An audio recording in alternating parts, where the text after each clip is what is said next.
I love it and I get a lot of happiness out of it. Just as long as I can keep doing that, then I'll keep doing it. And then I'll find another vocation later on. Coming up on Movie Star. My whole family's in the business.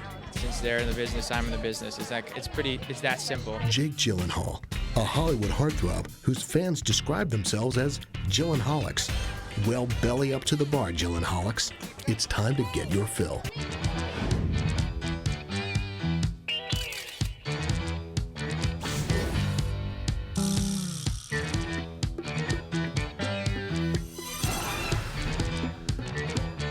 He's so talented and he's got a great future ahead of him.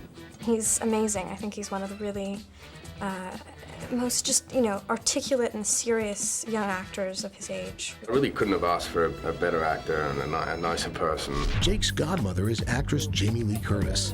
Family ties helped him in an industry that's all about who you know. According to Screen International's Mike Goodrich, Gyllenhaal makes smart decisions. Jake has been very well advised in his career. From his late teens, he was always playing stimulating, provocative character roles.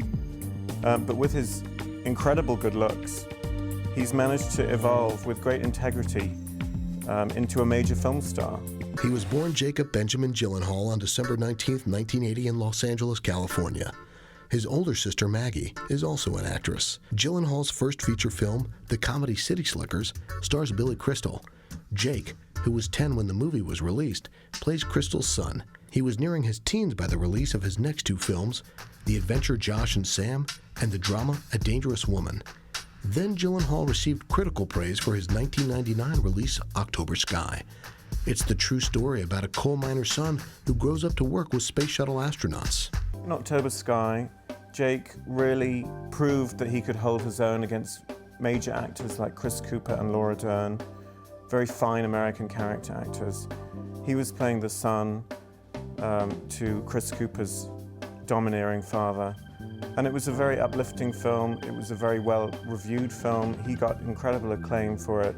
And he just dominated the screen, you know. He was very likable, very vulnerable, and it was a really passionate performance. Following October Sky, Jake attended Columbia University, but dropped out after 2 years. His next release, Bubble Boy, is a comedy takeoff on a TV movie. Gyllenhaal plays a young man born without an immune system.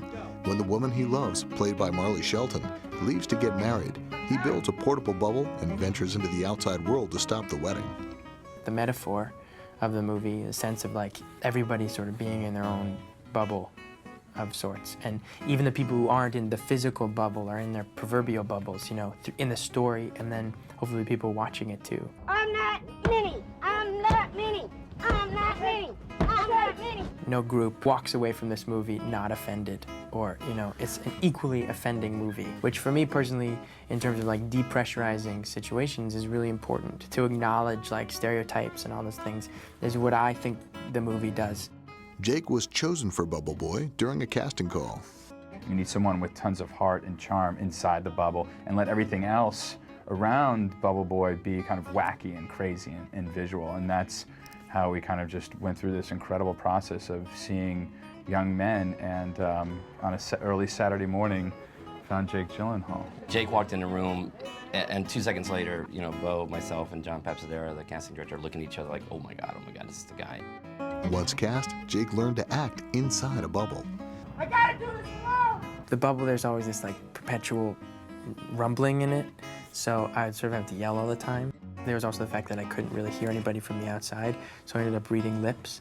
So my eyes are always sort of concentrated on them, so this wide-eyed sort of look, and then I just end up yelling all the time with my voice really high, you know, so, and there's the character. So the bubble was restrictive, but also, you know, it was, my motivation came from the bubble also.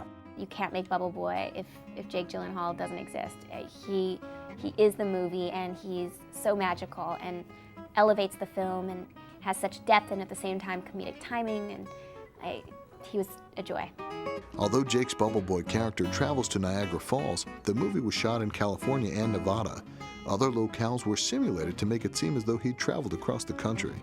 After this comedy, Gyllenhaal earned a cult following with his next release, the science fiction mystery Donnie Darko. He plays a disturbed teen who follows the voice of a 6-foot rabbit. I would define it as sort of the anti-teen movie, only because it is That idea of isolation and that idea of sort of being ostracized by the group is a big part of that period of time in your life, and so many films and so many stories don't really portray it in the right way.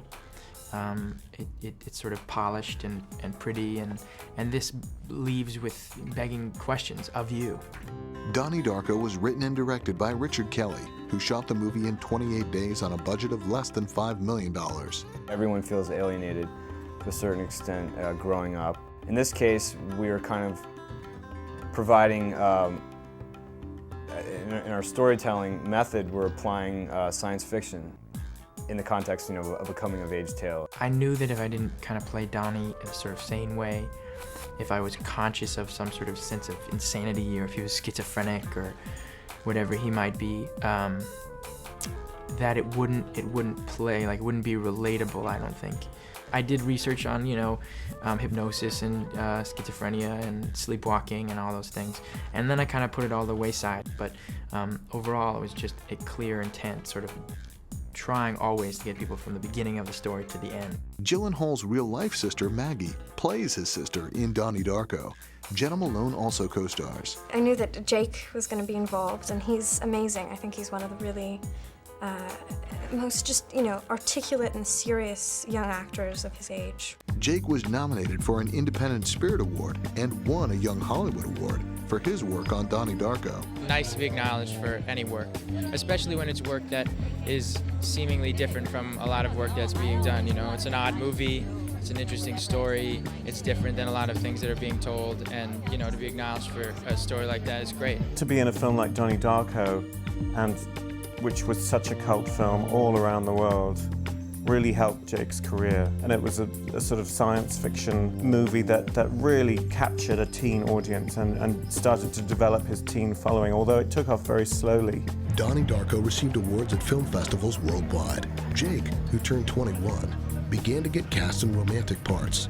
In 2001, he earned a supporting role in Lovely and Amazing, a story about mother-daughter relationships. Then he co-starred with Jennifer Aniston in The Good Girl, about a store clerk who has an affair with a stock boy. The drama is directed by Miguel Arteta and written by Mike White. Mike's material is really perverse, and I think that Miguel kind of adds a really serious air of compassion to it. And the two of them working together always, they produce like these really complex films in the end. I was gonna tell you at the motel. Can't hold it. I made a plan to go to Bible study. As an actor, you want to have a lot of control over what the objective film is in the end, and he wouldn't let you have it because it was his story. We sort of visually made the film to look almost like a prison film. The store where she works is almost like a jail, and you have all these characters. Her boss is like the warden. You have the security guard that Mike's plays, who's like surviving with religion. And then you have Jennifer Aniston's and Jake Gyllenhaal's characters, who are the two inmates are plotting to escape. Jake was protective of Jennifer Aniston during filming, and the two became friends. I'm gonna go play her character on Friends. Yeah. She's gonna start playing gangster. Donna Darko. Donna Darko. Donna Darko, Part 2. Can you do the look? It's like that thing. Can you do it? Yeah, I'll work on Work on it, yeah. The Good Girl, which had a $5 million budget, made 3 times that in the United States.